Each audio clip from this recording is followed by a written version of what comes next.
నమస్కారం. నా పేరు శ్రీరామ్ శర్మ.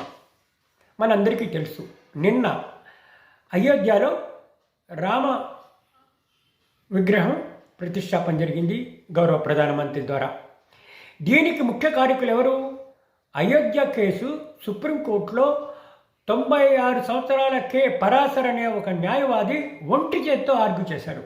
అంతో పాటు వేరే మంది అడ్వకేట్లు కూడా పనిచేశారు, కాదంటలేదు. కానీ సదరు పరాశరన్ గారు కురు వృద్ధుడు, 96 సంవత్సరాలు.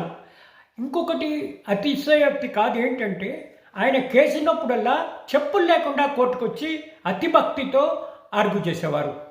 ఇట్లా ఈ రామ జన్మభూమిలోని సుప్రీంకోర్టులోని కేసు ఫేవర్గా అవడానికి ముఖ్య కారకుడు సదరు పరాశరన్ గారు.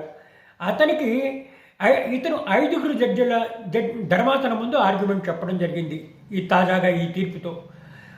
పరాశరన్ అంతకుముందు భారత ప్రభుత్వం అతనికి పద్మవిభూషణ్ అని బిరుదులు కూడా ఇవ్వడం జరిగింది. ఇతను రాజ్యసభలో 2012లో మెంబర్గా కూడా పనిచేశారు.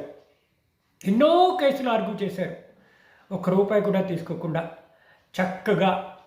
ఇట్లా రామ జన్మభూమి ఇష్యూలో కేసులు ఆర్గ్యూ చేసి ఆయన పాత్రను ఆయన నిరూపించుకున్నారు. Thank you.